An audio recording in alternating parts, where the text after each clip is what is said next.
میرا دکھ یہ ہے، آپ کا دکھ یہ ہے کہ ہم نے اس امت کو زوال میں دیکھا، ہم نے کشمیر میں ذبح ہوتی مائیں بہنیں اور بیٹے دیکھے، روہنگیا کے اندر مسلمانوں کی نسل کشی ہوتے دیکھی، ہم نے فلسطین کے اندر لہو بہتا ہوا دیکھا، درد ہی درد پھیل گیا۔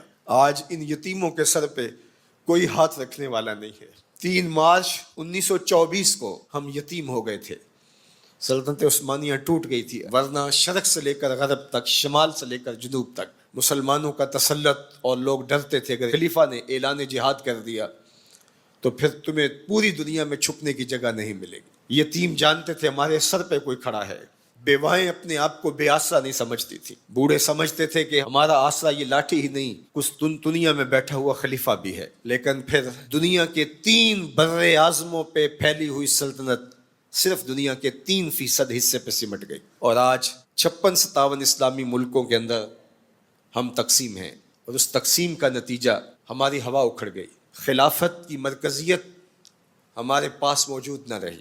خلافت سے تصور لے کے یورپ نے اپنی صف بندی کی، اور یہ کتنے ملک جڑ کر کے ایک یونین بناتے ہیں اور ہماری وحدت کے ٹکڑے ٹکڑے کر دیتے ہیں۔ دیکھ مسجد میں شکست رشتہ تسبیح شیخ، اور بت کدے میں برہمن کی پختہ زناری بھی دیکھ، کافروں کی مسلم آئینی کا بھی نظارہ کر، اور مسلموں کی مسلم آزاری بھی دیکھ، چاک کر دی ترک نادان خلافت کی کعبہ، سادگی مسلم کی دیکھ اوروں کی عیاری بھی دیکھ۔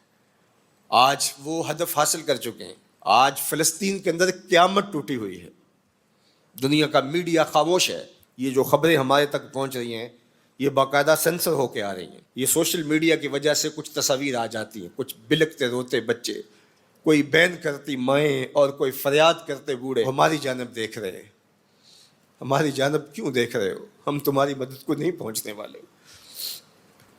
گلی میں 3 اوباش کھڑے تھے، تو کھڑے کھڑے ان کی شرط لگ گئی کہ دیکھتے ہیں ہم میں سے سب سے بڑا بے غیرت کون ہے۔ تو یہ ثابت کرنے کے لیے گلی میں ایک بوڑھی خاتون آ رہی تھی جس کے ہاتھ میں ڈنڈا تھا، اور اس کو ٹیک ٹیک کے چل رہی تھی۔ ایک اوباش آگے بڑھا اور اس بوڑھی خاتون کے بڑھاپے کا لحاظ کیے بغیر اس کو دھکا دے دیا، وہ گر گئی۔ بہت بڑی بے غیرتی کا اس نے ثبوت فراہم کر دیا۔ لیکن دوسرا آگے بڑھا اور اس نے اس گری ہوئی بوڑھی خاتون کے اوپر ڈنڈے برسانے شروع کر دیے۔ اب تیسرے کی باری تھی، لیکن وہ ساکت کھڑا تھا، اور وہ بوڑھی خاتون تھوڑا سا سنبھلی اور اس نوجوان کو کہتی ہے تو سب سے بڑا بے غیرت ہے۔ تو ان 2 نوجوانوں نے پوچھا کہ کارنامے تو ہم نے سر انجام دیے، اور سب سے بڑے بے غیرت کی ڈگری تم لے گئے ہو، اور یہ بھی تمہیں کہہ رہی ہے۔ کہا تم نہیں جانتے یہ خاتون میری ماں لگتی ہے۔ آج اسرائیل نے ان کو مارا، برطانیہ کا وزیر اعظم جنگی جہاز کے اوپر بیٹھ کے ان گرے ہوئے مفلوق الحال لوگوں پر بم برسانے کے لیے خود پہنچا، لیکن وہ کہہ رہے امت مسلمہ تم بے غیرت ہو، ہم تمہاری مائیں لگتی ہیں، ہم تمہاری بہنیں لگتی ہیں،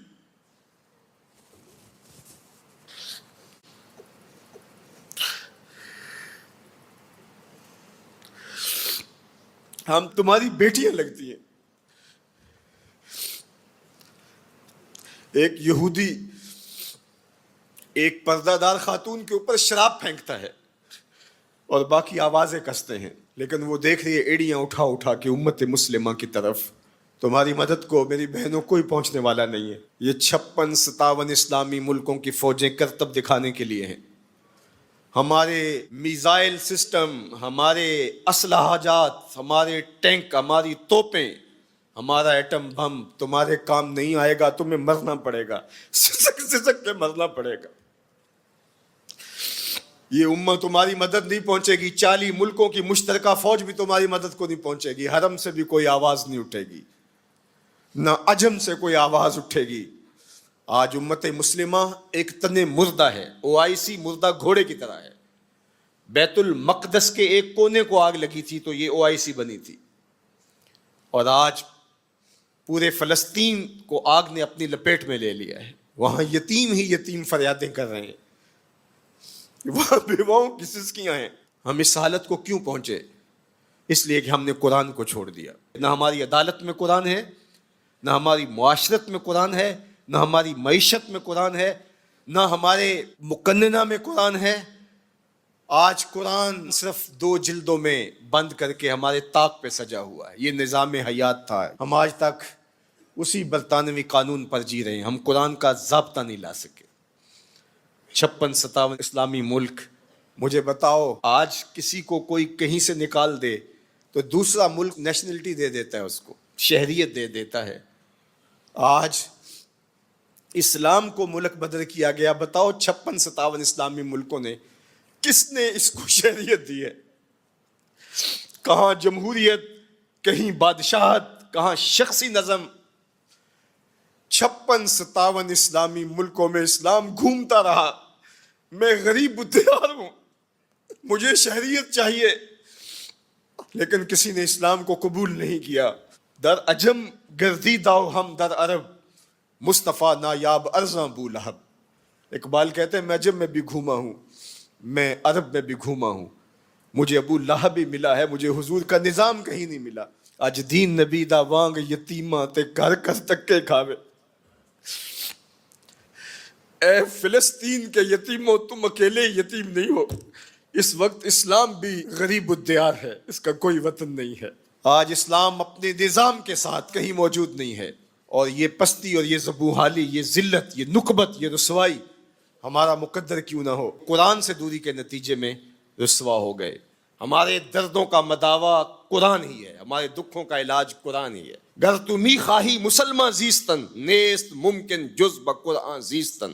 اقبال نے کہا اگر تو مسلمان بن کے جینا چاہتا ہے تو قرآن کے بغیر نہیں جی سکتا. اور پھر آگے چل کے کہا فاش می گوئم آن کے در دل مزمرست، این کتاب نیز چیزیں دیگرست. کہا جو میرے سینے میں پوشیدہ ہے میں کھل کے نہ کہہ دوں، یہ کتاب نہیں کوئی اور ہی شے ہے. یہ زندگی بانٹ دیتی ہے، یہ اٹھا دیتی ہے گری ہوئی قوموں کو. اللہ اکبر. تو ہم نے اس قرآن سے جڑنا ہے. 8ویں ارب میں داخل ہو چکی ہے اور تقریباً 500 سے زیادہ الہامی اور غیر الہامی مذاہب دنیا کے اوپر پائے جا رہے ہیں. 800 ارب دنیا کی آبادی میں 8 ارب دنیا کی آبادی میں 500 مذاہب کا پایا جانا، لیکن میرا اور آپ کا مسلمانوں کے گھر میں پیدا ہونا یہ نہ تو کسی اتفاق کا نتیجہ ہے، نہ ہم نے کوئی اس کے لیے کوئی ایسی نیکی تھی جو کام آئی، نہ ہم نے ٹوکن لیا تھا کہ ہمیں اس امت میں پیدا کیا گیا. یہ محض اللہ کا فضل ہے کہ اس نے ہمیں حضور کا غلام بنایا. جب ہم آغوش مادر میں آئے تو ہمارے والد صاحب مسجد سے مولانا کو بلا لائے.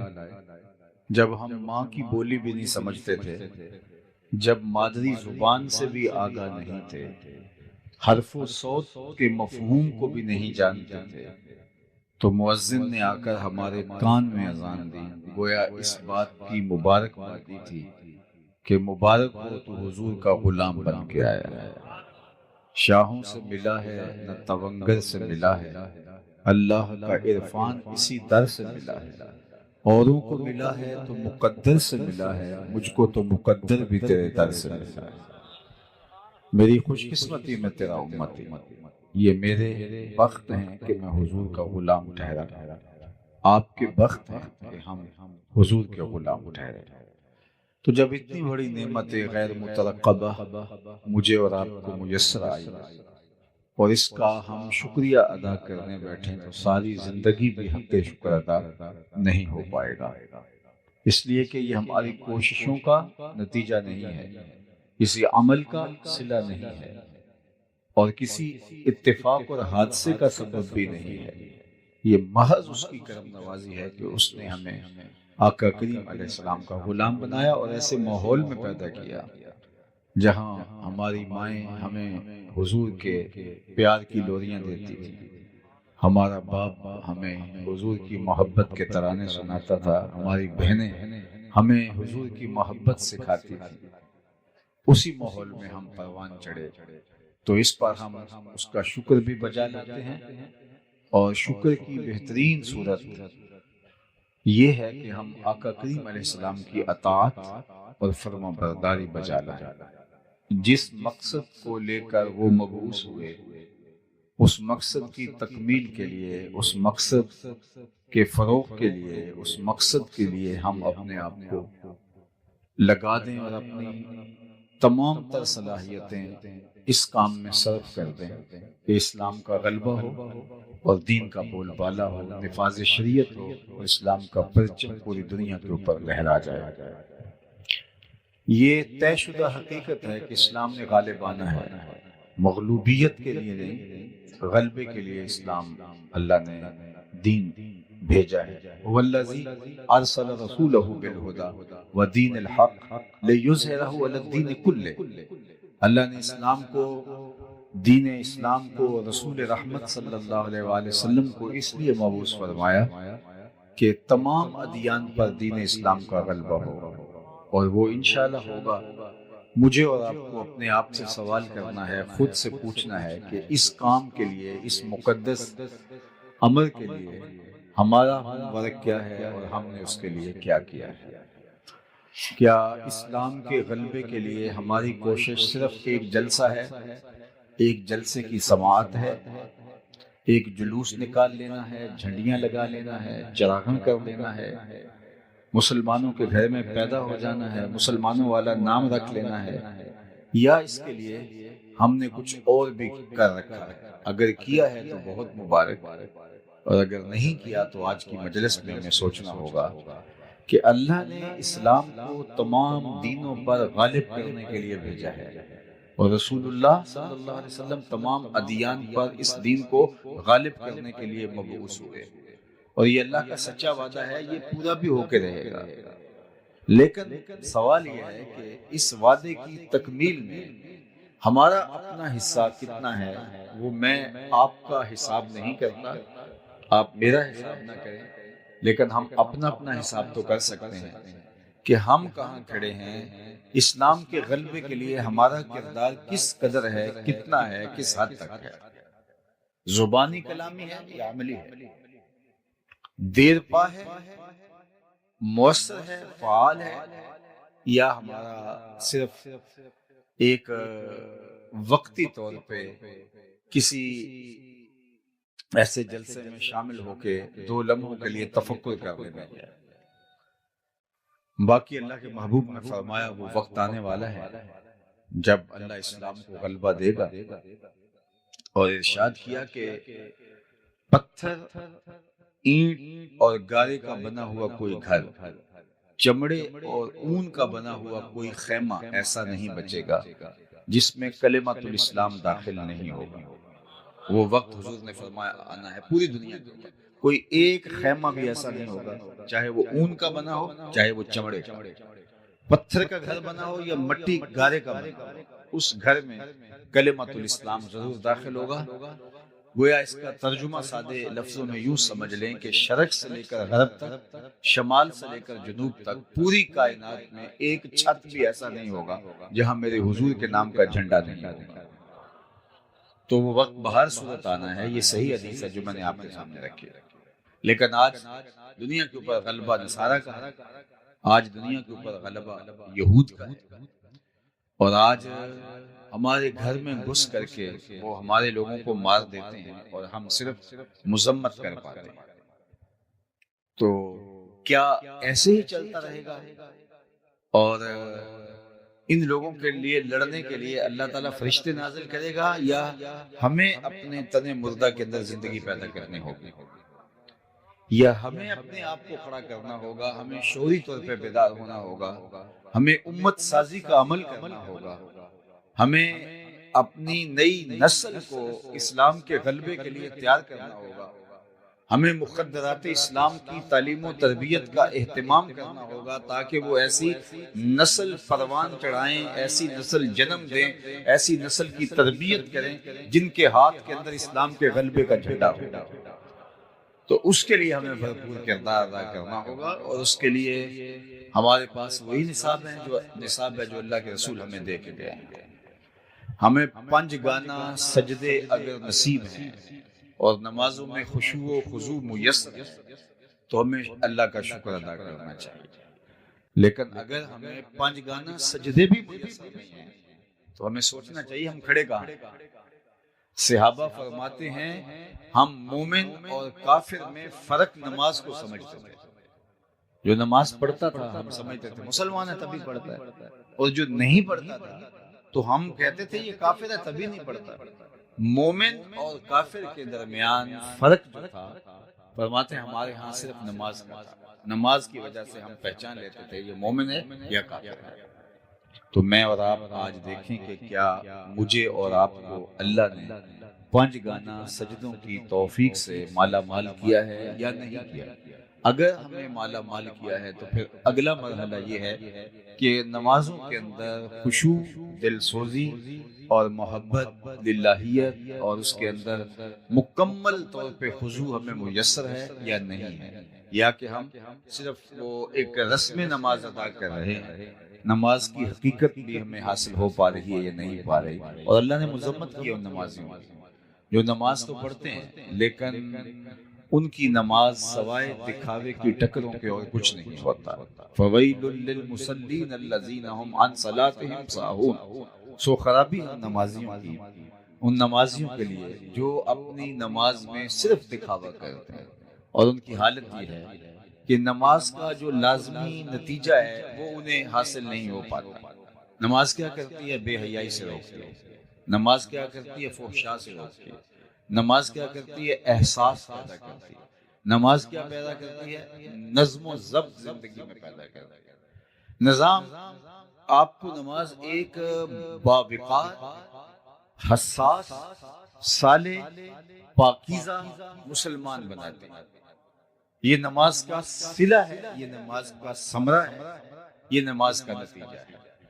اور اگر ہمیں نماز کے نتیجے میں پاکیزگی نہیں ملتی، عفت قلب و نگاہ نصیب نہیں ہوتی، ہمارے اندر احساس ذمہ داری نہیں آتا، ہمارے اندر نظم و ضبط پیدا نہیں ہوتا، تو پھر ہمیں رک کے سوچنا پڑے گا کہ نتیجہ تو 100% نماز کا یہی آنے کا ہے جو قرآن نے بتایا ہے، لیکن ہمارے اندر اگر پیدا نہیں ہو رہا تو کہیں کوئی سکم ہے، کوئی مسئلہ ہے. تو نئے سرے سے اپنی نمازوں کا ہمیں جائزہ لینا ہوگا، اور 5 گانا سجدوں کے ذریعے سے ہمیں ایک صالح، پاکیزہ اور ایک حساس مسلمان کی صورت کے اندر اپنے آپ کو آگے لے کر بڑھنا ہوگا، اور پھر اس نظم کے اندر لوگوں کو شامل کر کے ایک صالح معاشرت کی تشکیل دینے کی ہمیں کوشش کرنی ہوگی. اس کے بعد مجھے اور آپ کو ہمارے مالک نے، ہمارے رب نے جن صالح اقدار کا اور جن اخلاقیات کا حامل دیکھنا چاہا ہے، ہم اپنے اندر اس کا جائزہ لیں. میں آپ کے سامنے ایک حدیث عرض کرنا چاہتا ہوں. اللہ کے محبوب ایک دن وضو فرمانے لگے اور صحابہ وضو کے پانی کو زمین پر نہیں گرنے دیتے. کائنات میں کوئی ایسا عاشق نہیں دیکھا ہوگا جیسے عاشق صحابہ ہیں. حافظ شیرازی نے اپنے محبوب سے کہا تھا کہ جیسا عاشق میں ہوں ایسا زمانے میں کوئی نہیں، اور پھر کہا اس لیے کہ تیرے جیسا سونا بھی تو کوئی نہیں. کیونکہ عشق کے اندر جو گرمی آتی ہے، عشق کے اندر جو حرارت آتی ہے، وہ حسن کی فراوانی سے آتی ہے. حسن جتنا زیادہ ہوگا عشق میں توانائی، طاقت، زور بھی اتنا ہی. تو کائنات کے اندر اگر صحابہ جیسے کوئی عاشق زمانے نے نہیں دیکھے تو حضور جیسا کوئی سونا بھی تو نہیں. اللہ نے وہ حسن دیا، لکھاں آئے لوگ زمانے تے محبوب خدا جیا کوئی نہیں. لکھاں سونے بن بیندے نے اودی خاک پا جیا کوئی. وہ حسن دیا، وہ جمال دیا. کل قمر لیلۃ البدر لم ارا قبلہ ولا بعدہ مثلہ. اللہ اکبر. حضرت ابو ہریرہ رضی اللہ تعالیٰ عنہ فرماتے ہیں کیا پوچھتے ہو، 14ویں رات کا چمکتا ہوا چاند تھے میرے حضور. پھر کہا نہیں حضور جیسا نہ پہلے دیکھا نہ بعد میں دیکھا. اور حضرت احسان بن ثابت بولے دیکھتے کیسے، کسی ماں نے جنم دیا ہوتا تو دیکھتے. خدا نے سچائی پن چھڑیا جدے وچ محمد نو ٹالیا سی. حسینہ جمیلہ دا منہ موڑ دیتا، محمد بنا کے قلم توڑ دیتا. ایسا پیکر تراشا، ایسی صورت بنائی اپنے محبوب کی. تو حضور جیسا زمانے میں سونا کوئی نہیں، تو پھر حضور کے صحابہ جیسا عاشق بھی زمانے میں کوئی نہیں. چونکہ حسن فراواں ہے تو پھر عشق بھی فراواں ہے. تو وہ حضور کے ادب کی جو رعایت کرتے تھے وہ بھی مثالی ہے۔ حضور کے وضو کے پانی کو زمین پر نہیں گرنے دیتے، وہ کسی کے ہاتھوں پہ آتا ہے اور وہ اپنے چہرے پہ مل لیتا ہے، اور جسے وہ پانی میسر نہیں آتا وہ کسی کے گیلے ہاتھوں سے ہاتھ رگڑ کے اپنے چہرے پہ مل لیتا ہے۔ جنہ اکھیاں دل بر ڈٹھا وہ اکھیاں ہی تک لیاں، تو ملیوں تا ساجن ملیا ہن آساں ہی لگ رہی۔ بلکہ ایک دن حضور نے پچنے لگوائے تو ایک لگن میں خون جمع ہو گیا، تو آقا کریم نے ایک صحابی سے کہا اس کو لے جاؤ اور ایسی جگہ اس کو بہا دو، ٹھکانے لگا دو جہاں کسی کے قدم نہ پہنچے۔ وہ گئے اور ایک پتھر کی اوٹ میں بیٹھ کے نوش جاں کر لیا۔ واپس آئے تو حضور نے فرمایا ٹھکانے لگا آئے ہو؟ جی حضور، ایسی جگہ پہ جہاں کسی کے قدم نہیں پہنچ سکتے۔ تو حضور مسکرائے اور فرمایا لعلک شربت، شاید تم نے پی لیا ہے۔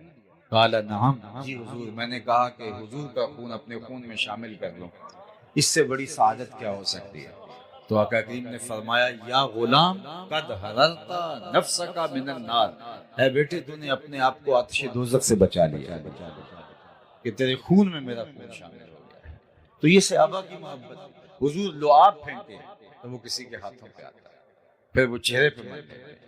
دنیا میں آپ نے یہ محبت کا انداز لوک داستان پیار کی سنی ہے، لیکن کسی محب نے اپنے محبوب کے لیے ایسا تو نہیں کیا، لیکن یہاں یہ مظاہر محبت کے دیکھنے کو ملتے ہیں۔ تو اب حضور وضو کرتے ہیں تو وہ پانی اپنے چہروں پہ مل لیتے ہیں، اللہ اکبر، اور جن کو میسر نہیں آتا وہ گیلے ہاتھوں سے ہاتھ رگڑ کے اپنے چہروں پہ مل لیتے ہیں۔ تو آقا کریم نے جب یہ دیکھا تو فرمایا ما یحملکم علی ھذا، تمہیں اس بات پر کس نے ابھارا کہ میرے وضو کے پانی کو زمین پر نہیں گرنے دے رہے؟ میں نے تو تمہیں اس کا حکم نہیں دیا۔ اللہ اکبر، ساری باتیں حکم سے نہیں کی جاتی، کچھ کاموں کے کرنے کا تقاضا محبت بھی ہوتی ہے۔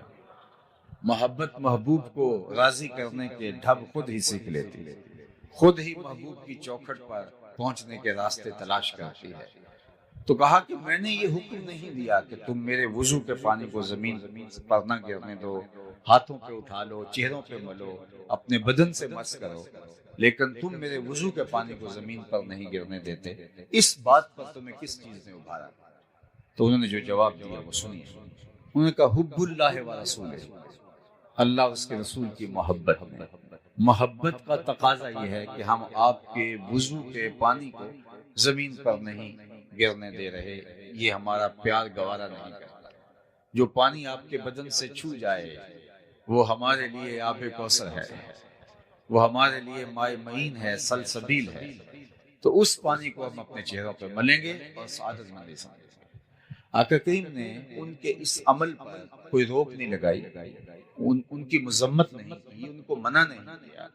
اور اس موقع کے علاوہ بھی یہ ماجرا کئی بار ہوا، صلح حدیبیہ کے موقع پر بھی ایسا ہوا کہ حضور کے وضو کے پانی کو صحابہ زمین پر نہیں گرنے دے رہے تھے، تو عروہ بن مسعود ثقفی نے اس کے اوپر جو ہے وہ آواز کسی تھی، اس کا جواب حضرت ابوبکر رضی اللہ تعالی عنہ نے دیا تھا۔ تو اب یہ وضو کے پانی کو زمین پر نہیں گرنے دے رہے، پوچھا ما یحملکم علی ھذا، کہ حب اللہ و رسولہ، اللہ اس کے رسول کی محبت کی وجہ سے۔ تو حضور نے فرمایا اگر تم یہ چاہتے ہو کہ اللہ اس کے رسول سے محبت کرو اور اللہ اور اس کا رسول تم سے بھی محبت کرے، تو پھر تمہیں تین کام کرنے چاہیے۔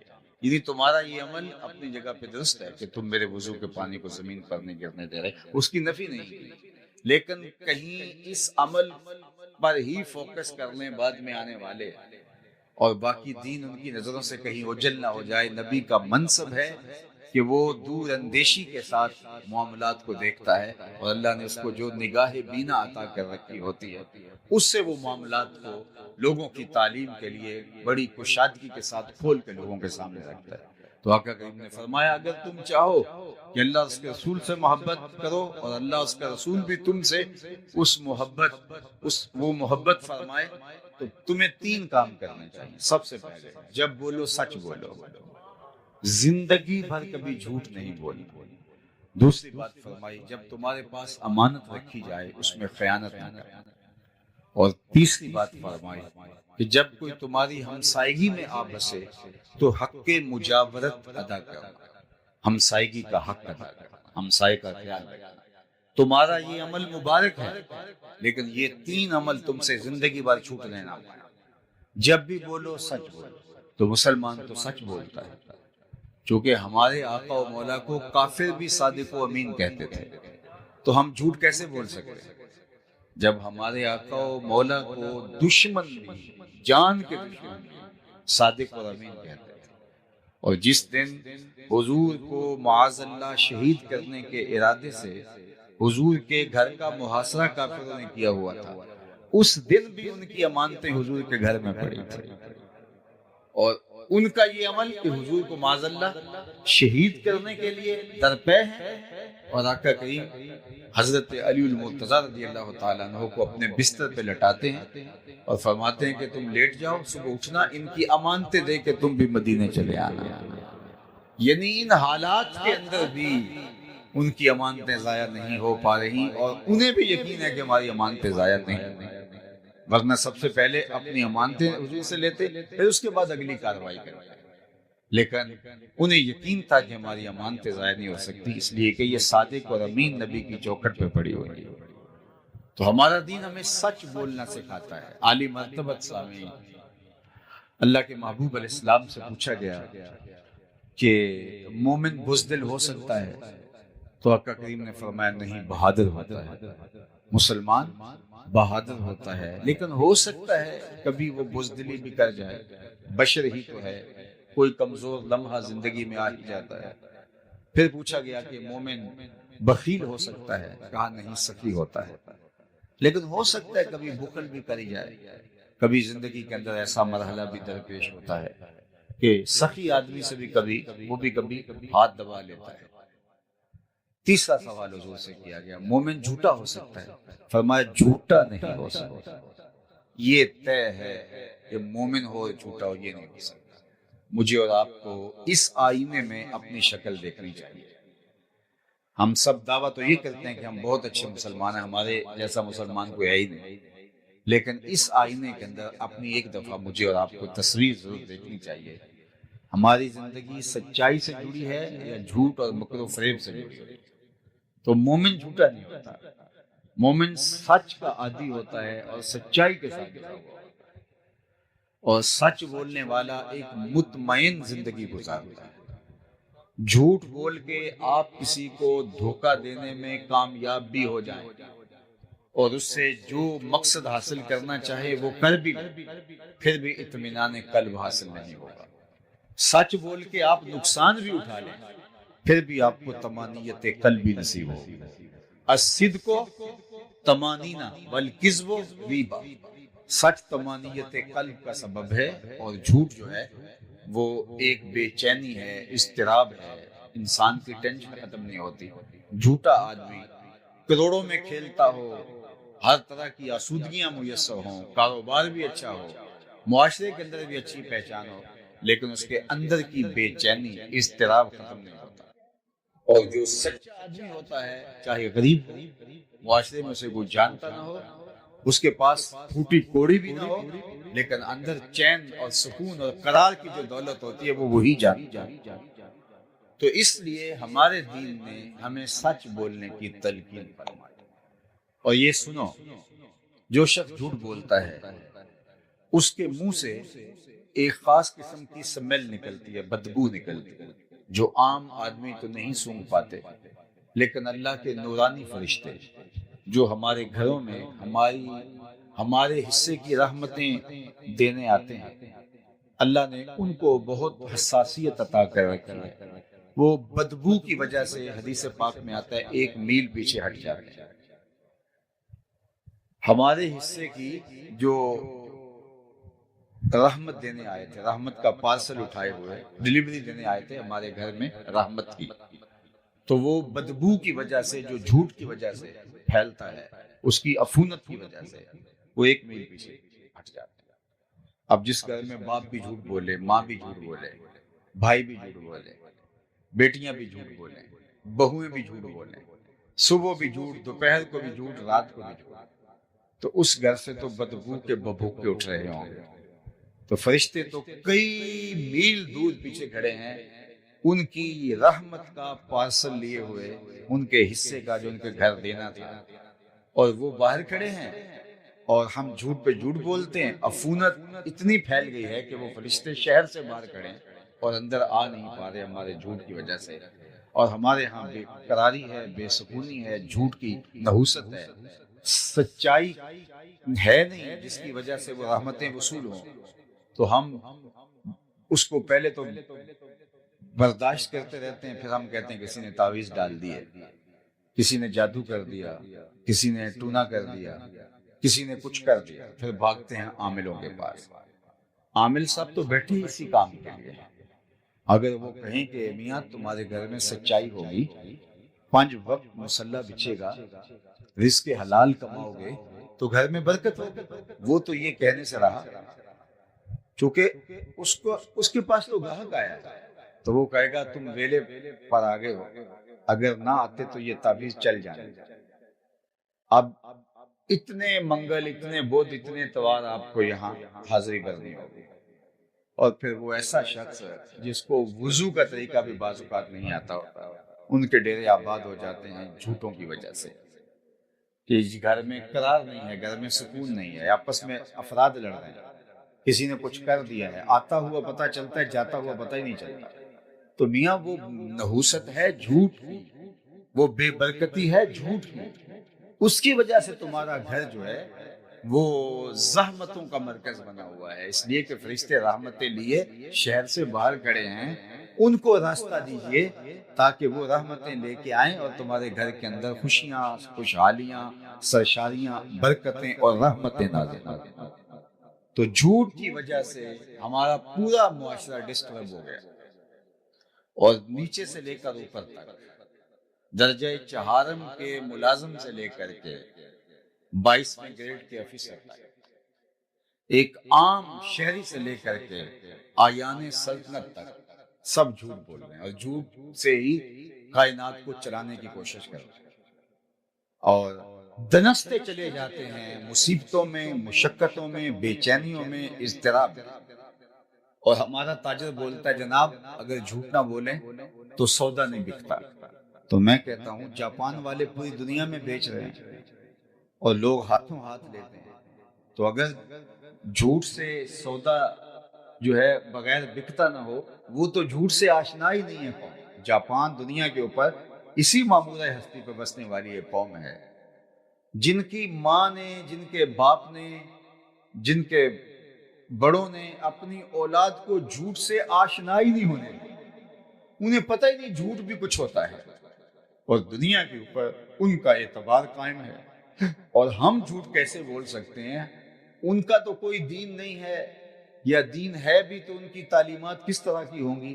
ہمارے تو دین نے ہمیں بتایا کہ تم سچ بولو گے، اور ہمارے نبی کو دنیا صادق اور امین کہتی تھی، تو ہم کس طرح جھوٹ بول سکتے ہیں؟ تو سب سے پہلی بات جو ہم نے میلاد کی مجلس سے سیکھنی ہے نماز کے بعد، وہ یہ ہے کہ ہمیں زندگی بھر سچ بولنا ہوگا اور کبھی بھی جھوٹ کے قریب نہیں جانا ہوگا۔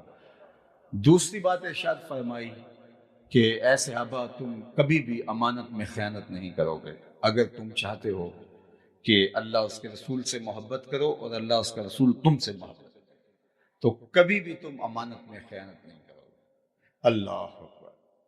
اب ذرا دیکھیے، ہم تو کسی کا قرض لے لیں کسی سے تو ہم آرزو کرتے ہیں وہ فوت ہی ہو جائے، قرض لے کے ہم مار کے بیٹھ جاتے ہیں، ضرورت تھی اس وقت منتیں اور ترلے کر کے ہم اس سے قرض لے لیا، پھر بعد میں ہم اس کا فون بھی نہیں اٹھاتے، اور وہ ہم سے قرض لینا چاہے تو اس کو دلائل دینے پڑتے ہیں کہ مجھے بڑی ضرورت پڑ گئی ہے اس لیے میں تجھ سے جو ہے وہ قرض واپس مانگ رہا ہوں۔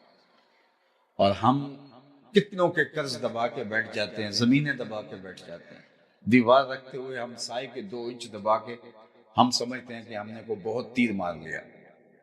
امانت میں خیانت، ہمارا دین تو اتنا حساس ہے، ہمیں فرمایا گیا کہ جب کوئی تم سے بات کر رہا ہو اور بات کرتے کرتے وہ دائیں بائیں دیکھے تو اس کا مطلب ہے وہ اس بات سے ڈر رہا ہے کہ کوئی اور نہ سن رہا ہو، تو فرمایا وہ بات بھی تمہارے پاس امانت ہوگی۔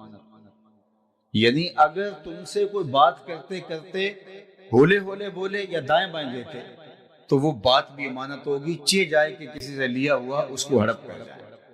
اور جس نے کسی کی 1 انچ بھی زمین دبائی، کل قیامت کے دن 7 زمینوں کا طوق بنا کے اس کے گلے میں ڈال دیا جائے۔ یہ کوئی آسان نہیں ہے کہ ٹھیک ہے آج چلتی ہے تو چلا لو، آج تھانے کچہریاں اس میں میرا سکہ چلتا ہے تو میں جو مرضی کروں، آج کر لیں جو۔ اس لیے اللہ نے ایک عدالت رکھی ہوئی ہے، ایک دن ایک بڑی عدالت لگنے والی ہے۔ یہاں سول کورٹ میں مکر فریب سے جیت جاتے ہیں تو آپ کا مخالف جو ہے وہ چلا جاتا ہے، جو ہے وہ سیشن کورٹ میں وہاں جیت جاتے ہیں، ہائی کورٹ میں، اور سپریم کورٹ تک بھی اگر کوئی جیت جاتا ہے تو چلو دنیا میں جیت جاتا ہے، مکر و فریب سے، رشوت سے، اصل و رسوخ سے، سفارش سے۔ لیکن سپریم کورٹ سے آگے بھی ایک عدالت ہے جو لگنے والے ہے، جس میں رشوت نہیں چلتی، جس میں انصاف ہوگا، جس میں ترازو کے دونوں پلڑے برابر برابر تولیں گے، جس میں ایک ایک چیز کا حساب ہوگا، ایک ایک چیز کا، حرکات کا بھی اور سکانات کا۔ تو وہ دن آنے والا ہے تو کتنا سخت ہے جو امانتوں میں خیانت کرتے ہیں، اور پھر اللہ تعالیٰ جل شانہ جو ہے وہ قیامت کے دن پھر وہ حساب جو ہے وہ بے بات کر دے گا۔ اور قیامت کے دن کیا ہوگا؟ اگر کسی نے کسی کا کچھ دبایا ہوا تو اس دن تو وہ چیز تو دے نہیں سکے گا، وہ تو یہیں چھوڑ گیا ہے، زمین بھی یہاں چھوڑ گیا، جائیداد بھی یہاں چھوڑ گیا، تو پھر اس دن کیا دے گا؟ اس دن جو سکہ رائج الوقت ہوگا قیامت کے دن وہ اعمال ہوں گے۔ تو جان چھڑانی پڑے گی اپنے عمل دے کے، اور اگر عمل دے کے بھی جان نہ چھوٹ رہی ہوگی تو پھر اس کے گناہ لینے لگے۔ اور یہ کتنا بڑا کھاتا ہے؟ ایک تابعی کا قول ہے کہ جس نے کسی کے 3 پیسے دبائے، کتنے پیسے؟ 3 پیسے، اس کو اس کے بدلے میں قیامت کے دن 700 نمازیں جو جماعت کے ساتھ ادا کی گئی ہیں وہ دینا پڑے۔ 3 پیسوں کے بدلے میں 700 نمازیں باجماعت ادا کی گئی وہ دینا پڑے۔ تو میں تو کہتا ہوں اگر 1-2 ہزار بھی اگر کسی کا دینا ہوا تو ساری زندگی کی کمائی، حج، عمرے، زکاتیں، سب کچھ 1000-2 ہزار میں چلا جائے گا۔ تو اس بات کے اندر ہمیں اپنے کھاتے کو صاف کرنا چاہیے۔ کسی کی امانت، یہ بات کا ساری زندگی رشوت لے کے لوگوں کا مال کھا کے آخری عمر میں حج عمرہ کر لیا، ٹوپی پہن لی اور اگلی صف میں نمازیں پڑھنے لگ گئے۔ میں ان کی نمازوں کی توہین نہیں کرتا، جن سے مال لوٹا ہے ان کا مال دینا بھی واجب ہے۔ اس حج سے، اس عمرے سے وہ حقوق العباد جو ہیں ان کی تلافی نہیں ہوگی، وہ تلافی کرنی پڑے گی اور وہ دینا پڑے گا ان کا مال۔ تیسری بات اللہ کے محبوب نے ارشاد فرمائی صحابہ کو، وہ یہ تھی کہ تمہاری ہمسائیگی میں اگر کوئی آ بسے تو تم نے حق مجاورت ادا کرنا ہے، ہمسائے کے حق کو ادا کرنا ہے۔ اللہ کے محبوب فرماتے ہیں مجھے ہمسایوں کے حقوق کے حوالے سے اس قدر تاکیدات کی گئیں کہ مجھے لگا کہ ہمسایہ کہیں وراثت میں حقدار نہ ٹھہرا دیا۔ اور قیامت کے دن جو اللہ کے سامنے سب سے پہلا شخص کسی کی شکایت لے کے حاضر ہوگا وہ ہمسایہ ہوگا۔ سب سے پہلا شخص ہمسایہ ہوگا جو قیامت کے دن کہے گا کہ مالک اس نے مجھے تنگ کیا، اس نے مجھے اذیت پہنچائی۔ تو ہمسایہ ماں جایا ہوتا ہے، یعنی اس کی مثل ہوتا ہے، اور اس کی ہمسائیگی کا حق، مجاورت کا حق ہمیں ادا کرنے کی تلقین کی گئی ہے۔ اور ہمسایہ صرف وہ نہیں ہوتا جس کی دیوار ہماری دیوار کے سامنے ہو، ساتھ لگتی ہو، یا جس کا دروازہ ہمارے دروازے کے سامنے ہو۔ 40 گھروں تک ہمسائیگی ہوتی ہے، اور اگر ہم صرف ہمسائیگی کا خیال رکھنا شروع کر دیں تو معاشرے کے دکھ مٹ سکتے ہیں۔ کسی بھی علاقے میں 40 گھر ایک دوسرے کے دکھ سکھ کے ساجی ہو جائیں، ان کی بیٹیوں کو اپنی بیٹیاں سمجھ رہے ہیں، جب وہ جوان ہوں تو ان کی شادی اپنا ذمہ سمجھیں، ان کے بچوں کی تعلیم اپنی ذمہ سمجھیں، جو غریب ہیں امیر ذمہ داری لے لیں، غریب اور امیر یہ ہمسائیگی کے حق کو ادا کریں۔ صرف اس اسلام کے دیے ہوئے نظام مجاورت جو ہمسائیگی کا نظام ہے اس کو اختیار کریں تو یہ معاشرہ جنت نظیر بن جاتا ہے، یہ معاشرہ جنت نظیر بن جاتا ہے، صالح معاشرہ بن جاتا ہے۔ لیکن ہم شاید دین کے مفہوم کو نہیں سمجھے، ہم نے چند عبادات کو، سجدوں کو، رکوع و قیام کو دین سمجھ لیا، لیکن وہ اس کو بھی کب سمجھا؟ ہمارے معاشرے کا 80% طبقہ تو نماز سے دور ہے، کوئی 20% لوگ نماز پڑھتے ہیں، باقی 80% تو نماز کے قریب بھی نہیں جاتے. تو ہم نے تو اس کو بھی چھوڑ دیا، نظام عبادت کو بھی چھوڑ دیا، اور نظام اخلاقیات جو ہے، حقوق العباد کا جو نظام ہے، جو 100% ہر ایک کے اوپر لازم ہے اور واجب ہے، تو اس کو تو ہم بالکل ہی چھوڑ چکے ہیں، الا ماشاء اللہ جس کو اللہ نے توفیق عطا کی. تو حضور کے مبارک میلاد میں آنے والوں، آج یہ 3 باتیں بلکہ یہ 4 باتیں اپنے پلے باندھ کے لے جاؤ اور عمل کرنے کی کوشش کرو. جو کوشش میں ہیں اور پہلے عمل پیرا ہے وہ اس کا حجم بڑھا دیں کہ ہم 5 گانا نماز کبھی بھی ترک نہیں کریں گے انشاءاللہ.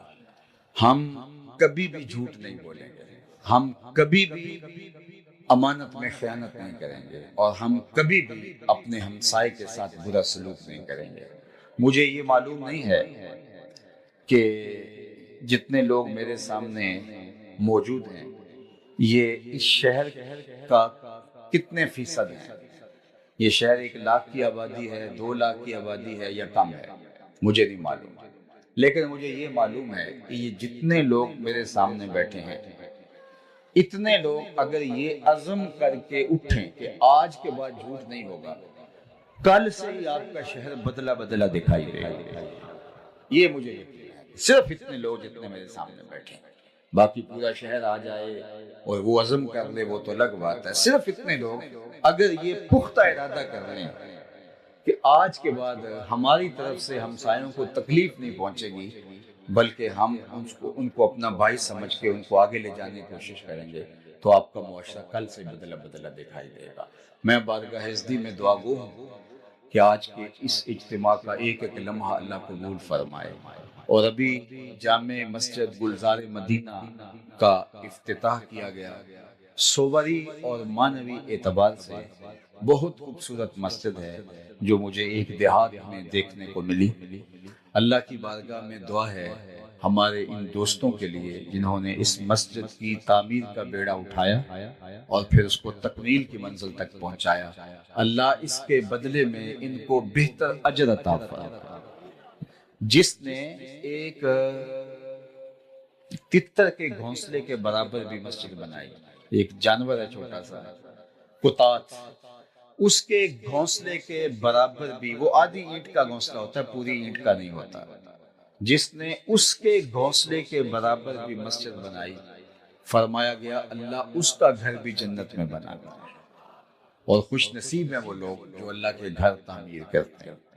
صاحب روح البیاں علامہ اسماعیل حقی نے لکھا ہے کہ جب کعبۃ اللہ کی تعمیر مکمل ہو گئی تو حضرت ابراہیم اور حضرت عیسیٰ یہ معماران حرم ہیں، تو بارگاہ ازدی میں عرض گزار ہوئے مالک تعمیر کے دوران جو سنگ ریزے، پتھروں کے ٹکڑے، جو چھوٹا چھوٹا میٹیریل، ریت کے ذرے، یہ اتنا کچھ جو ہے وہ بچ گیا ہے، اس کا کیا کریں؟ یہ کعبۃ اللہ کی دیواروں سے دوران تعمیر یہ اتنا میٹیریل جمع ہوا ہے، اس کو دریا میں، سمندر میں بہا دیں، دفن کر